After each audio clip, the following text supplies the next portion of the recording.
Hi, നമ്മളിന്ന് ഉണ്ടാക്കാൻ പോകുന്നത് കടലമുട്ടായിയാണ്. നമുക്ക് എല്ലാവർക്കും ഇഷ്ടമുള്ള സാധനമല്ലേ, അതുകൊണ്ട് ഈ പാത്രത്തിന് 2 പാത്രമാണ് എടുത്തിരിക്കുന്നത്. അതുപോലെ തന്നെ 1 പാത്രം ശർക്കര. ഇത് നമുക്കിത് ഉണ്ടാക്കാം. അപ്പോൾ നമ്മുടെ പാത്രം ചൂടായി, നമുക്കിത് ഇട്ടൊന്ന് വറുത്തിടും. ഒരു ചുമന്ന പരിവായി വാങ്ങാൻ പോവാണ്. ഇത് 2-3 മിനിറ്റ് ഞാൻ ഇളക്കി ഇത് ഒത്തിരി ആയത് വാങ്ങി വേറൊരു പാത്രത്തിലോട്ടാക്കാൻ പോകുന്നത്. അല്ല, നമ്മൾ വേറൊരു പാത്രത്തിലോട്ട് മാറ്റി അവിടെ ഒന്ന് തണുക്കട്ടെ. നമുക്ക് ഈ ശർക്കര ഉരുക്കാൻ വെക്കാം, ഒന്ന് അരിച്ചെടുക്കണം. നമ്മുടെ ശർക്കര തിളച്ചോണ്ടിരിക്കുകയാണ്, അതൊന്ന് ഉരുകി അരിച്ചെടുക്കണമേ. അതുപോലെ നമുക്ക് ഇത് കുടഞ്ഞിടാനുള്ള പാത്രത്തിനകത്ത് ഇച്ചിരി എണ്ണ തട്ടിയൊക്കെ വെക്കാം. നമുക്ക് തയ്യാറെടുത്ത് വെക്കണം.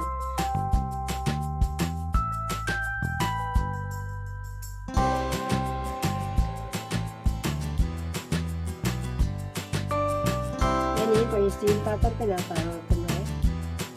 നമുക്ക്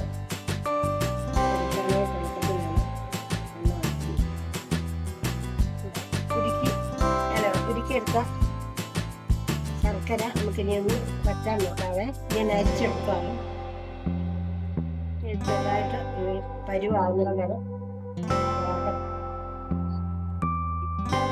1 സ്പൂൺ എണ്ണയുടെ ഒഴിക്കുവാണ്.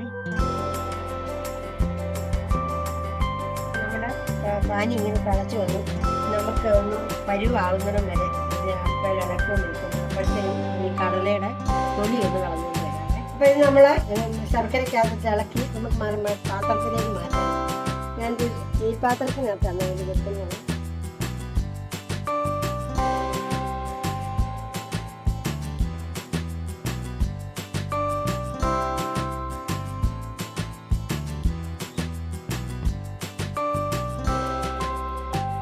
കടല ഇങ്ങനെ വെച്ച് സ്പൂണിനകത്ത് കടല ഇങ്ങനെ വെച്ചിട്ട് നല്ലപോലെ അമർത്തി ഷേപ്പ് ആക്കുവാണ്.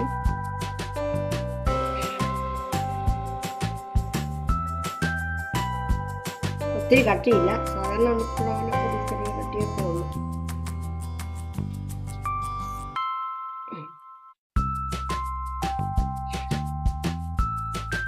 നമുക്കിതൊന്ന് വരഞ്ഞും കൂടെ വെക്കാവേ, എന്നാലേ അടത്തിയെടുക്കാൻ പറ്റുള്ളൂ.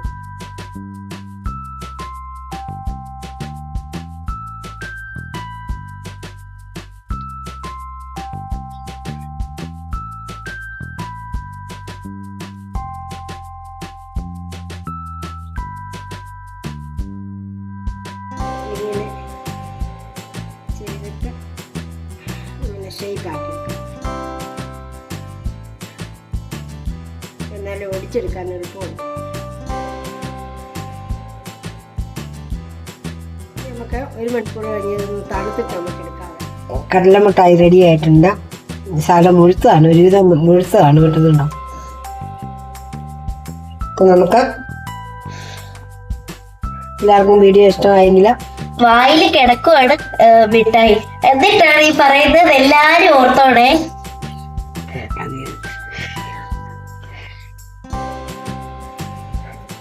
വായിൽ കിടന്നിട്ടൊന്നും പറയാൻ പോലും പറ്റണേ. അപ്പൊ എല്ലാവരും വീഡിയോ ഇഷ്ടമായെങ്കിൽ ലൈക്ക് ചെയ്യണം, സബ്സ്ക്രൈബ് ചെയ്യണം, ഷെയർ ചെയ്യണം.